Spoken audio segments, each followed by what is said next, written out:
Shalom semua, saudara-saudari sekalian.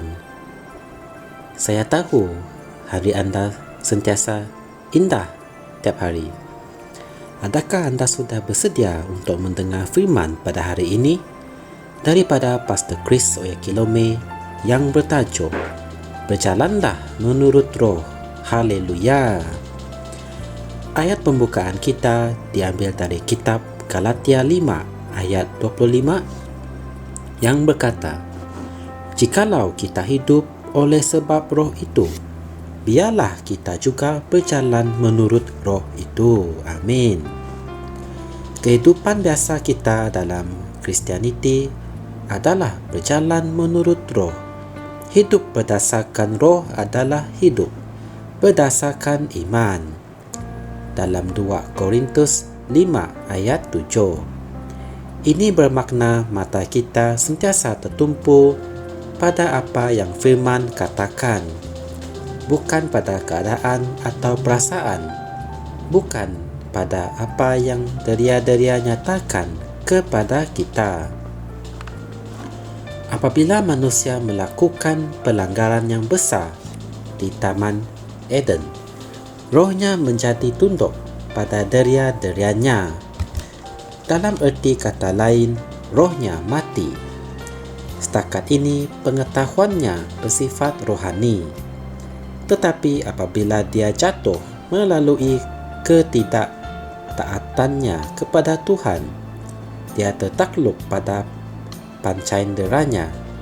Dan inilah yang diperingatkan oleh Tuhan kepadanya. Tetapi pohon pengetahuan tentang hal yang baik dan yang jahat itu, janganlah kamu makan buahnya, kerana pada hari engkau memakannya, engkau pasti akan mati. Kejadian 2 ayat 17. Inilah kematian rohani. Manusia makan dari pokok itu dan dia mati. Dia dipisahkan daripada Tuhan dengan serta-merta. Sebelum itu, Adam suka berada di hadirat Tuhan. Tetapi selepas ketidaktaatannya, dia menyembunyikan dirinya daripada hadirat yang sama itu. Kejadian 3 ayat 9 hingga 11. Tuhan adalah kehidupan, dan apabila seseorang manusia dipisahkan daripadanya, dia tidak dapat melihat perkara-perkara yang Tuhan lihat lagi. Dia tidak dapat melihat kemuliaan Tuhan. Sebab itulah Adam melihat dirinya telanjang selepas itu. Apabila kamu berjalan dalam roh, kamu melihat kemuliaan Tuhan, cahayanya, keindahannya. Kamu melihat perkara-perkara yang Tuhan lihat. Kamu melihat dari sudut pandangannya. Namun, apabila rohmu tidak berjalan dalam terang Tuhan, kamu akan melihat apa yang ditunjukkan oleh kegelapan kepada kamu. Kamu akan melihat apa yang deria-deria lihat.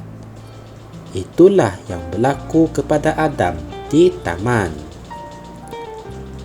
Dalam Roma 9 ayat 8 berkata, "Anak-anak menurut daging bukanlah anak-anak Allah. Anak-anak daging ialah orang yang dikuasai oleh pancaindera mereka. Tetapi puji syukur kepada Tuhan." Haleluya. Hubunganmu dengan Adam yang pertama telah terputus sepenuhnya dan selama-lamanya. Kamu telah dilahirkan menurut Tuhan dari syurga dan harus hidup dengan sewajarnya di dalam dan dengan roh. Puji Tuhan. Sekiranya kamu berjalan menurut roh, kamu akan melihat bahawa kamu telah diletakkan di atas unsur-unsur kegagalan, kekecewaan, kegelapan dan rasuah dalam dunia fizikal ini. Kamu akan melihat bahawa dirimu tinggal dan berasal dari alam lain, yaitu alam syurgawi yang lebih hebat daripada dunia ini. Haleluya. Marilah kita membaca doa ini bersama-sama. Ya Bapa, aku berterima kasih kepadamu kerana imanku adalah kemenangan yang mengalahkan dunia ini.